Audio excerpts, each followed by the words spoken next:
Honourable Member for Banff Cochrane, followed by Cypress Medicine Hat. Thank you, Mr. Speaker. Since the flood event in June, my constituency office has been dealing with people desperately trying to maneuver their way through the disaster recovery program. Residents and businesses alike are frustrated with slow response time, conflicting information, and delayed payment schedules which hamper recovery efforts. To the Associate Minister of Recovery and Reconstruction for Southwest Alberta, what is the Minister doing to address the concerns of my constituents around funding, response, and accurate information? Honourable Associate Minister. Thank you very much, Mr. Speaker, and that's a good question. I think since the flood have happened in June, we've taken a number of steps to make it easier and more timely for flood victims to get access to the Disaster Recovery Program. We reduced the amount of documentation required for the initial payment.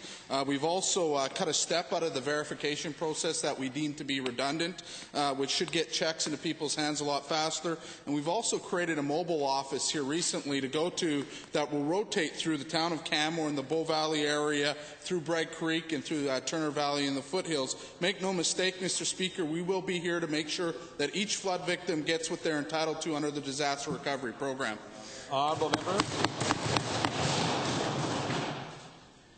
Given the history of the delivery of the DRP program, what can your office do to ensure that those delivering the DRP work cooperatively with claimants to access funding and not act as a barrier to the timely delivery of funds? Honourable Associate Minister. Thank you very much, Mr. Speaker. That's another good question. We need to remember that the DRP program is a joint program between the provinces and the federal government. It's not an insurance program, and it's there for returning essential property back to the basic function.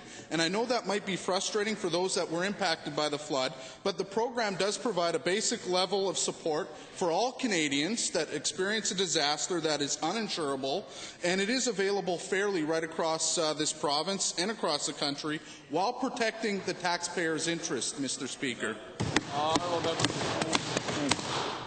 To the same Minister, what is your ministry doing to ensure that mitigation efforts on rivers and mountain creeks will be completed in time, since spring is a short 8 months off? Honourable Associate Minister. Mr. Speaker, that's a very timely question by the honourable member, and I thank him for bringing it forward. I was just out on Friday with municipal officials from the town of Canmore, as well as in Bragg Creek. They've got a number of plans that we've already invested money into, $6.2 million along Cougar Creek, which will help put in place some short-term mitigation. They are working on some longer-term mitigation ideas as well, and that will come through the Flood Recovery Task Force. Again, $1.1 million in Bragg Creek. We're working with these communities through the Department of ESRD with a number of contracted engineers to provide those solutions.